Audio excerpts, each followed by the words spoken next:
आप सत श्री अकाल। आप देख रहे हैं नई सुबह न्यूज। मैं आपके साथ अब्बास। दोस्तों मैं बता दूं, आज मैं एक जन स्वराज के भावी प्रत्याशी के साथ मौजूद हूं। सबसे पहले तो सर स्वागत है आपको हमारे चैनल में। आपका नाम क्या है और आप कहां से हैं सर? जी, मेरा पूरा नाम डॉक्टर विनोद कुमार सिंह हुआ। बैकुंठपुर विधानसभा के पंचायत परसौनी के गांव भीमपुरवा का रहने वाला हूं।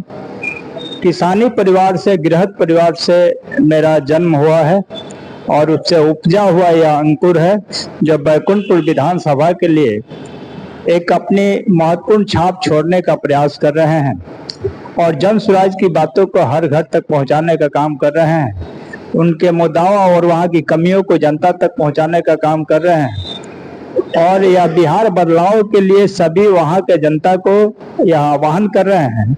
वहां के चाहे किसी भी दल और किसी भी जाति और धर्म के लोग हों, चाहे वह आरजेडी के कार्यकर्ता हो, चाहे वह जदयू के कार्यकर्ता हो, चाहे भाजपा के कार्यकर्ता हैं, उन सभी को मैं यह भी कह रहा हूं कि वह जो बदलाव की जो यह लहर जो जन स्वराज ने उठा रखी है, इसमें आप लोग भी समाहित हो जाइए। वो सारी पार्टियां जो आपको आज तक जाति और धर्म के नाम पर छलावा करती रही है और यही कारण है कि शिक्षा जो है निचले पौधान पर है, इसको त्याग करके जन स्वराज की जो विचारधारा है उसको आत्मसात करते हुए विकास की जो यह लहर उठ रही है और यह बदलाव की जो सपना दिख रहा है, इसके साथ आप लोग समाहित हो जाइए। यही मेरा बैकुंठपुर के जनता को यह मेरा संदेश है, यह मेरा सुझाव है और इस पर सभी लोग आने का प्रयास कर रहे हैं।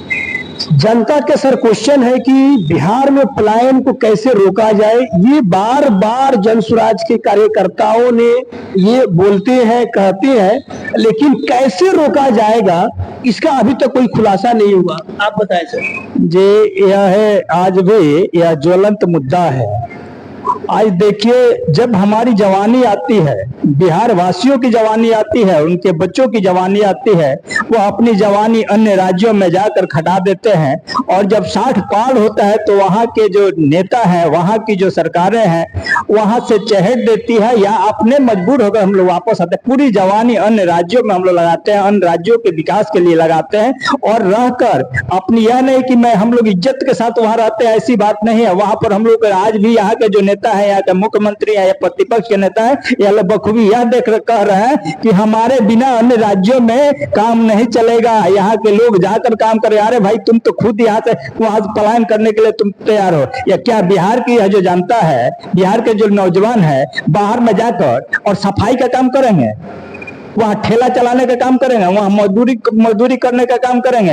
यह लोगों को, यह जो प्रतिपक्ष है और चाहे विपक्ष है, इन लोगों की जो सेंटेंस है, इसकी कड़े शब्द में हम भर्त्सना करते हैं, हम शिकायत करते हैं। यह जुल्म अब नहीं चलेगा और यह पलायन रोकने का आप जो बोले हैं, पलायन कैसे रुकेगा, इसके लिए हम लोगों ने पहले आज एक कार्ड चल रहा है, परिवार लाभ कार्ड चल रहा है, जिसमें यह गारंटी दिया जा रहा है कि आपको जैसे ही मेरी सरकार आएगी, आपके घर के एक बच्चा को जो 12,000 15,000 के लिए बाहर आपको जो जा रहा है, उसको हम लोग यहीं पर देंगे जब तक उसकी अस्थायी व्यवस्था नहीं हो जाती है। वह 12,000 रुपया आपको, कम से कम 12,000 रुपया आपको मिलेगा, इसकी गारंटी देते हैं। जैसे बैंक में आप जब 1,000 या 500 या जो भी आपकी नोटें चलती है, मुद्राएं चलती है, जो कागजी मुद्राएं होती है, उस पर लिखा रहता है कि आपको धारक को इतना रुपया देने का मैं वचन देता हूं। ठीक है, जन स्वराज पार्टी वचन देती है और वह रिजर्व बैंक के जो वचन है उससे कम नहीं है और यह वचन हम लोग पूरा करेंगे। तो पलायन रोकने का आप देखिए, पलायन उतना ही नहीं है, श्रम का पलायन नहीं है, शिक्षा का भी पलायन हो रहा है, पैसा का भी पलायन हो रहा है और यह योग्यता का भी पलायन हो रहा है, जवानी का भी पलायन हो रहा है। इस सारे कुछ चीजों को रोकने का हम लोग काम करेंगे और यही देन है कि आज जो जन स्वराज पार्टी है, आज यहाँ बिहार में रहने वाली सभी पार्टियों से अभी भारी इसका समर्थन मिल रहा है, क्योंकि वह यहाँ की जनता जो है त्राहिमाम है। यहाँ के नौजवान जब चले जाते हैं, यहाँ के बुजुर्ग माताएं बहनें, चाहे वो हमारे घर की हो, चाहे आपके घर की हो, चाहे यह गरीब तक है, अमीरों पर इससे कोई फर्क नहीं पड़ता है। ये लोग तो पैसा बल भूखा है, आपके हमारे पैसा को, जनता के पैसा को लूट कर, खसोट कर और बड़े बड़े जगहों पर अपना जमीनी और अपनी जो पहुंच है वह जा रहा है, पहुंच तक जा रहा है। तो इस चीजों को हम लोग रोकने का काम कर रहे हैं। एक क्वेश्चन आपसे मैं और पूछूंगा कि सर, जो हमारे देश के जो जवान है, बॉर्डर पे जो तैनात है, कल का मेरा एक वीडियो में देखा था उनका कि कुछ जवान ऐसे भी हैं जो आए हैं, लाइफ आए हैं और बताए हैं कि सर ये जो नेता हमारे देश में मौजूद हैं, जो बैठे हैं बड़े बड़े कुर्सियों पर, बड़े बड़े इमारतों में, वो चैन की नींद सो रहे हैं, खा रहे हैं, मस्त है, बिंदास है, लेकिन जो जवान बॉर्डर पे तैनात है, जिसके बदौलत हम लोग आराम से हैं हम अपने देश में, वहां वो जवानों को खाना तक नहीं मिल रहा है सर। वो जहां जवान तैनात है उस एरिया के लोग जो मौजूद है, जो घर वाले हैं, वो लोग बेचारा ले जाकर खाना खिला रहे हैं। इस पे आप क्या कहेंगे सर? जी, यहाँ पर भी इस माने में एक राजतंत्र दिखाई देता है। जनता की जब तक लाभ पहल नहीं करेंगे, जो यह देश के जवान है जो हमारी सुरक्षा का गारंटी ले रखे हैं, हमारे देश के जमीन से लेकर इज्जत आबरू से लेकर संपदा तक की सारी की सुरक्षा लेने का इन्होंने जिम्मेदारी ले रखा है।